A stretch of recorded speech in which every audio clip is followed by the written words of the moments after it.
Alaikum warahmatullahi wabarakatuh to all of you. This is Sajid sir from Ideal Institute. Welcome back to my channel. This is our second part. जैसा कि आप सबको पता है हमारा first part complete हो चुका है। मैं आप सबसे रिक्वेस्ट करूंगा कोई उस वीडियो को जाके पहले आप देखें। इस सेकेंड पार्ट में बहुत ही इंटरेस्टिंग चीज़ों को मैं रखने वाला हूँ। जैसा कि एल्बर्ट आइंस्टीन ने जो 4 मिरेकुलस पेपर्स को रिलीज किया, टाइम ट्रैवल को डिस्क्लोज किया और ब्लैक होल को बताया। इन सारी चीज़ों को जानने के लिए बने रहे हमारे साथ इस वीडियो में टिल दी एंड। शुरू करते हैं हमारा सेकेंड पार्ट। जैसा कि लास्ट वीडियो में मैंने बताया था कि यूनिवर्सिटी ऑफ ज्यूरिख में एल्बर्ट आइंस्टीन का पीएचडी कंप्लीट हो जाता है। 1904 में एल्बर्ट आइंस्टीन की शादी मिलेवा मेरिक से होती है। मिलेवा मेरिक बहुत ज़्यादा इनको सपोर्ट करती हैं इनके रिसर्च पेपर्स में और बहुत ज़्यादा इनको एनकरेज करती हैं। देन उनको एक ऑफिस में एज ए क्लर्क भी काम करना पड़ता है। देन आफ्टर दैट आता है वो मिरेकुलस ईयर, जिसमें इन्होंने 4 अपने पेपर्स को रिलीज किए थे, जिसको आइंस्टीन्स ईयर कहा गया, जिसको मिरेकुलस ईयर कहा गया, जिसको ग्राउंड ब्रेकिंग पेपर्स कहा गया। उसको जानते हैं वन बाय वन वो क्या पेपर्स थे। पहला था फोटो इलेक्ट्रिक इफेक्ट, दूसरा था ब्रोनियन मोशन, तीसरा और चौथा बहुत ज्यादा इंपॉर्टेंट शायद जिसकी वजह से उन्होंने अपनी सारी जिंदगी उसके पीछे लगा दी, उसके पीछे अपना वक्त लगा दिया इसको समझने में, जिसकी वजह से शायद आज हम सारे जीपीएस चला सक रहे हैं, ब्लैक होल को समझ रहे हैं और हो सकता है फ्यूचर में हम टाइम ट्रैवल भी कर लें।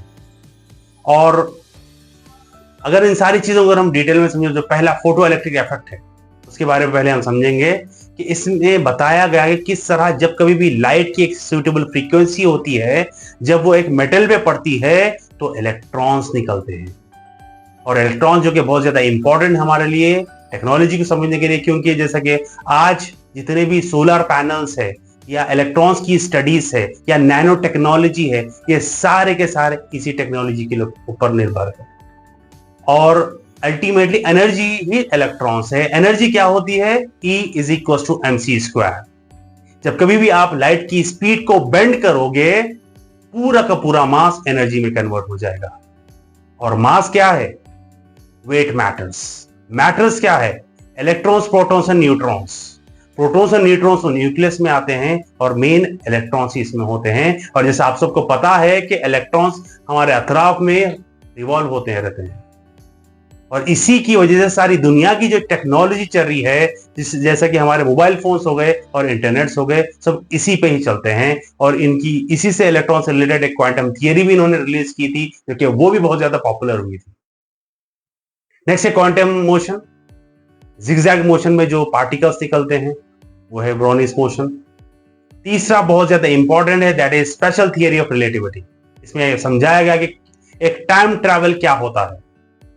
अगर हम टाइम ट्रैवल को समझें तो इसमें यह मतलब है कि हम फ्यूचर की दुनिया में कैसे जाएं या पास्ट की दुनिया में कैसे जाएं, जिसको टाइम डायलेशन भी कहा जाता है।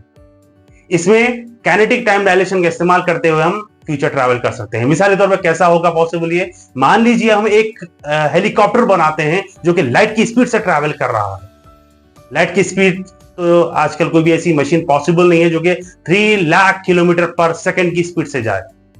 फिर भी मान लेते हैं अगर ऐसी मशीन अगर हम बना लेते हैं तो क्या होगा सुनिए।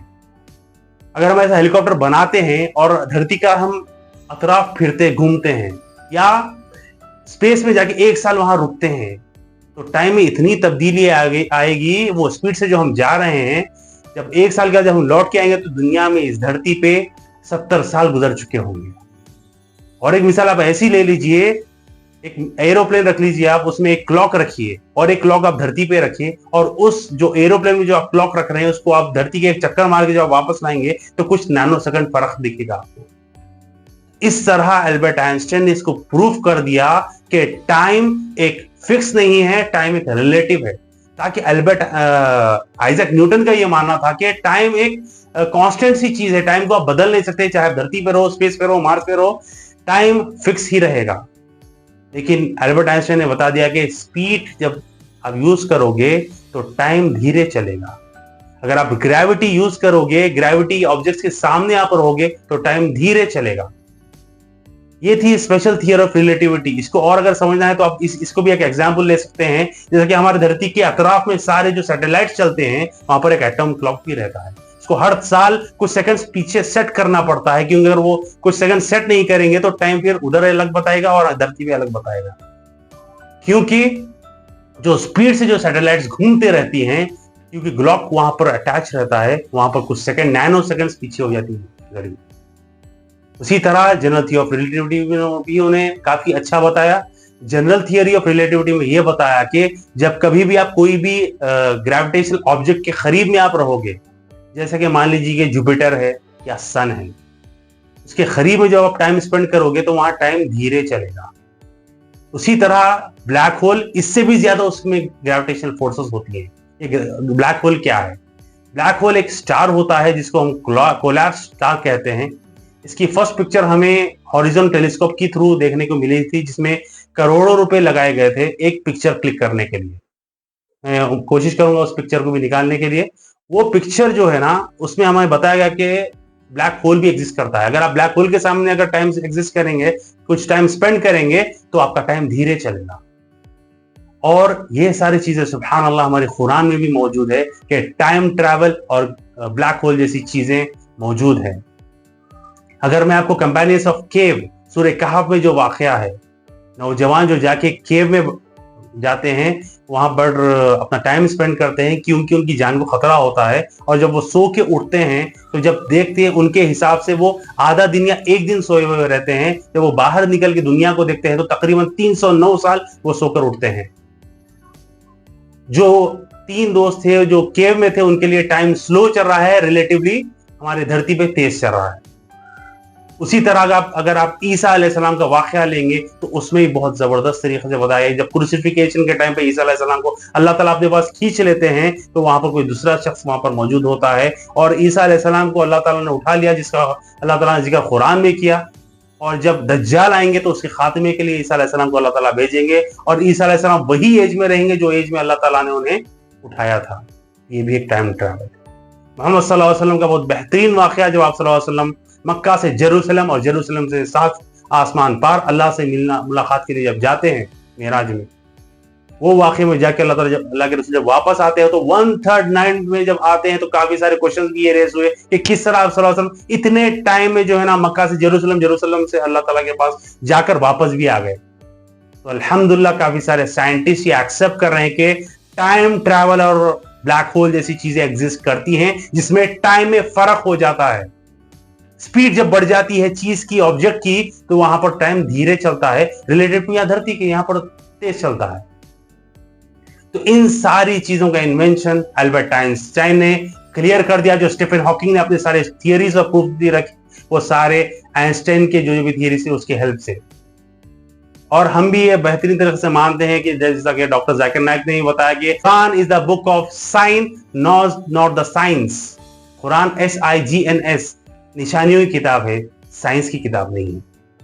अल्हम्दुलिल्लाह इसके बाद अल्बर्ट आइंस्टाइन का नाम और ज्यादा रोशन हो जाता है, बहुत लोग उनको और जीनियस मानते हैं, रिनोन्ड पर्सनालिटी बन जाती हैं वो।